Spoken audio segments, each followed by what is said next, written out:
two. So did that? Oh, so did that hurt?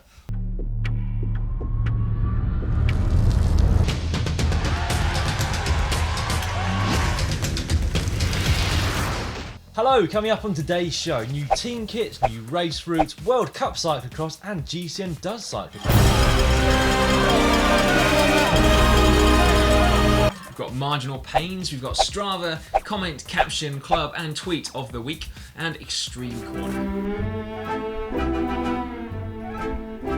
Welcome back. You're watching the Global Cycling Network with me, Simon Richardson. And This is the Global Cycling Network. incredibly, it's our 100th show, so it's time for cake. Is that ginger cake, that one? Yeah, it's not our birthday, we've just done 100 shows, 99 before this one. It's the 100th show. It's. I mean, I'll have some, but... Any excuse for cake, I thought, but add this one to myself then. We have come a long way actually, in 100 Have shows. come a long, long way. So, moving forwards. Starting off, organisers of MilanSan Remo threaten almost every year to change the route of the Classissima, but purists and traditionalists rejoiced last week when the 2015 route was announced because not only is there no extra climbing next year, but it also goes back to its traditional finish line on the Via Roma. Yeah, but it's relevant for more than just the traditionalists though, and that's because it shortens the distance from the final climb, the Poggio, to the finish by 1 kilometre, which is enough to change the character of that finale quite significantly. Have you got any tips, Dan, betting tips? Full gas? Yeah, Michael Vaughan. Really? Yep. Anyone you think won't do anything with this new course? Well, Vincenzo Nibali's clearly not going to make the podium. On to cat pun competition now. Thank you, Hairless 8, for that. This was a picture of a cat going astray on the 6-day track in Ghent. And the winner is Stein Govan with his I'm Here for the Scratch Race. Very good. Yeah, nice one, Stein. Get in touch and we will send you your GCN hat. Now, this week's photo is this one of Tom Last's dad, me and Dan cleaning Lasty's bike. So we're going to get him started? Can't really think of anything. to be No, honest with you. got So nothing. Seriously, guys? Leave it to you guys. It's all up to you.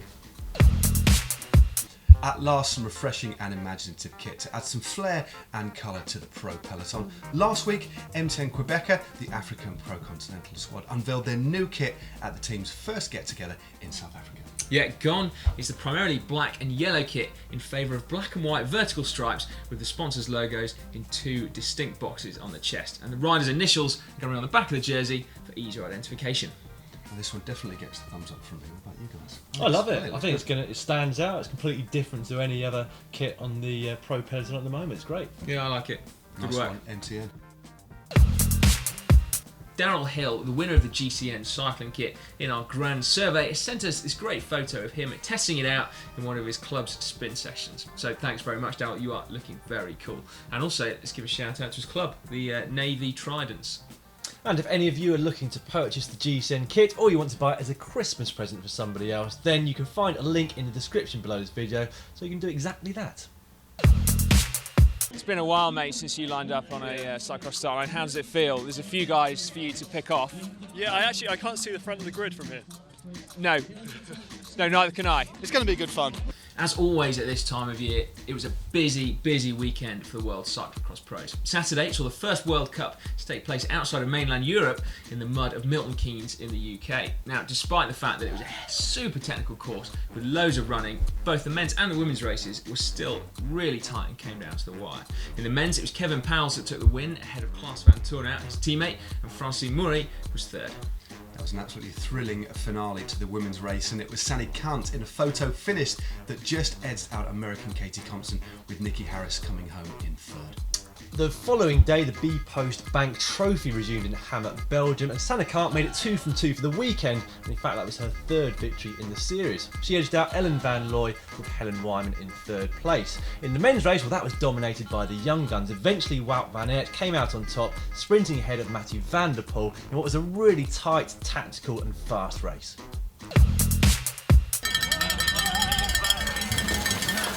The biggest cross news of the week though, Matt has made his cyclocross debut. Or should we call it a baptism of fire, in fact? It turns out that the British National Cyclo-Cross Trophy race that Matt did was obviously on the same course as the World Cup, which was on the previous day. And the race included a number of the same top protagonists, including Marcel Wildhaber and David van der Poel. So it pretty much was a World Cup, wasn't it? Kind of. As you say, it was an absolute baptism of fire, but a totally enjoyable one. I've actually brought along my not mud spattered, because it was a different sort of mud, very clay, but mud smeared number. You'll be thankful to know that I only fell off twice on the course, but what an experience. I mean, I've always kind of liked cyclocross from a distance, but now I'm a proper fan, and that, it might not be the last race I ever do. I've definitely got bitten by the bug, and hopefully we might have inspired a few of you to ride too, but an absolute blast, and I've got a lot to learn still though, but thanks to Si and to Lusty for teaching me all those skills along the way. Now, it has to be said, it wasn't just a baptism of fire for Matt as well. To be fair, I'm actually having a lot of fun here. A long-time cyclocross mechanic and also a team owner tweeted after the race that he saw Daniel Lloyd in the pits at Milton Keynes today, completely out of his depth, or what? I mean, I didn't really know what I was doing, but that goes a bit far. I mean, I've actually brought my jeans in to prove how dirty I got in the name of Matt and Tom Last. Look. Really dirty. The fact that you're completely clean, Dan, suggests that maybe you didn't quite get involved. This is live. This isn't live, but this bit's live. I'm actually picking out some grass and soil from the back. It's filthy, Dan. It's unbelievable. Got my hands dirty. It's like the second lap in it now. If you actually do want to see how Matt managed to get his numbers in quite such a state, then make sure you come back to the channel on Saturday and you'll see exactly why. And you can see me riding like a boss.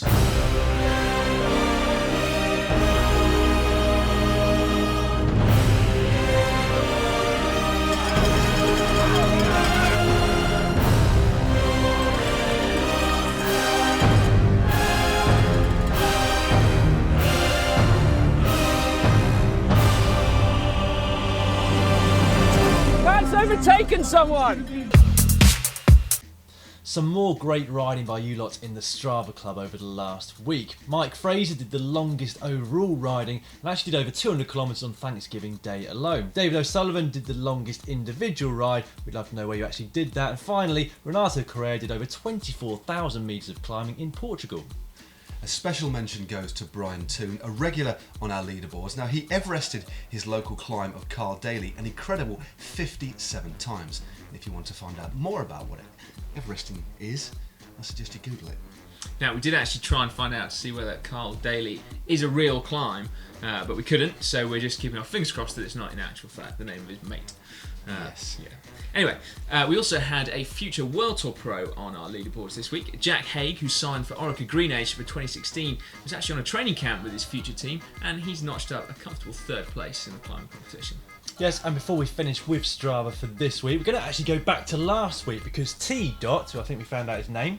We did, Terence. Yep, Terence topped the longest individual ride, but what we didn't mention was that Anne Keohane also rode with him, had 1 kilometre less, probably just by virtue of her Garmin or whatever she was using to record the ride. So very, very well done for doing 19 hours in the saddle. It's more than my yearly total.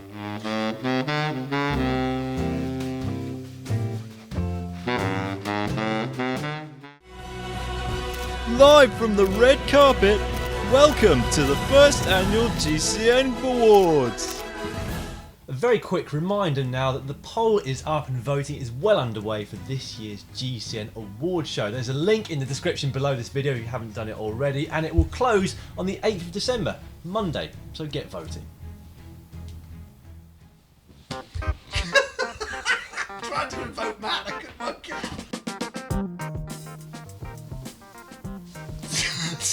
Should we get a count in? Right. 3.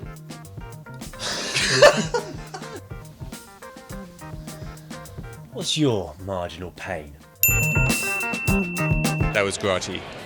A new section of the show now, Marginal Pains. This is where we're going to vent our frustration over the things which really frustrate in the world of cycling and cause us endless grief.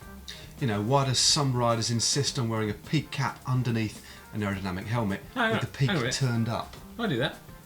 Exactly, son. Huh. And also, why do some of the cyclocross pros insist on wearing their socks over the bottom of their leg warmers? What's your most favourite marginal pain, if you can call it that? Well, this week I've been particularly vexed by technological breakthroughs that actually take us backwards, not forwards. So, for example, bottom brackets. Now, I spent a good few hours riding next to a chap the other day who had a really creaky press-fit bottom bracket, and I just thought to myself, what was wrong with threaded bottom brackets? They were great. Good point. That's my marginal pain. Maybe we should ask our viewers, what's your marginal pain? What makes you really just upset in the world of cycling? Aside from us, of course. Leave your comments down below. Club of the Week this week is Welling Wheelers. They've been put forward by 13-year-old Jamie Dean. They've got 300 members plus, and they've even got their own velodrome and a weekly track lead. And believe it or not, I actually rode on Welling track way back in 1986. Mike the producer is pretty fond of my canned laughter. But maybe we need to use it slightly more sparingly so people don't get tired of it. Jesus Christ! I'd laugh at that. On to comment of the week now, and it came underneath Matt's presenter video, which came out last Saturday. Now, Matt was a little bit upset because just 24 hours after the video was released, there were 3 dislikes. Now, thankfully, at least one of them was unintentional. Thank you, Jeff Lord. He wrote, "Sorry, I clicked dislike by mistake. I meant to like it. Sorry, Matt. I feel nothing but manly for you." Now, I've yet to find out who the other 2 dislikes were from, but investigations are currently underway.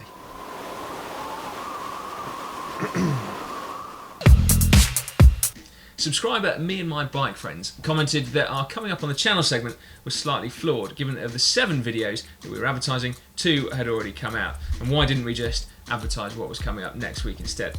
And that is actually a darn good point. So, as of Wednesday this week, coming up on the channel, we have How to Prevent Neck Pain, the first in a new series. Don't forget that it's actually your very own body which is the best shock absorber around. Ride with your arms slightly bent rather than completely rigid, either at 90 degrees or completely locked out. That way you can actually absorb most impacts before they reach your shoulders and your neck. Thursday is the top 10 winter clothing tips. Friday, it's how to be seen at night in relation to clothing and lighting. 3 different sorts of light conditions as well. So low light, dusk, as it is now. Then we're going to do it in the pitch black in the country lanes, and then it's in a suburban area with street lights. And Saturday, it's my cyclo-cross feature. I'm absolutely petrified. Yeah, you look I'm quite... I think all the life is drained out of me. Yeah, on Sunday you're back again because you take us through the GCN vaults for off the back. And on Monday we're going to show you how to index your front mech. And then on Tuesday, of course, we'll be back to the weekly show, the 101st, which surely deserves a cake, Matt, again, I'd imagine. Any day's a cake day. So what actually was on Monday this week? That was the homemade rollers video. Well worth a watch if you hadn't watched it already. Yes! Victory is ours, Tom! The greatest rollers ever created! On to tweet of the week now, and we went with one from Klaus, who wrote into @GCN Tweet, said, "Simon finally went on to become a talk show host. Good for him." You need a torque wrench, clearly, but how do you use one? It's really sort of our kind of level of humour and comedy, really. Slightly above most of ours, to be fair. Normal service resumes in Extreme Corner this week with the Red Bull Hardline, arguably the hardest mountain bike trail ever built. Watch this. I don't know if it's quite out of the park, but it's close. Oh, thanks.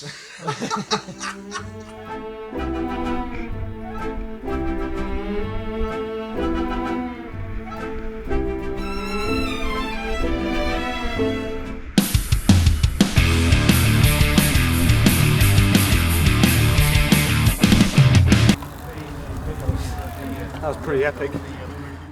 If you've just watched our How to Make Your Home Raid Rollers video and you quite like that whole GCN bike hacks thing, if you click up there, you get through to a playlist with all our videos in one place.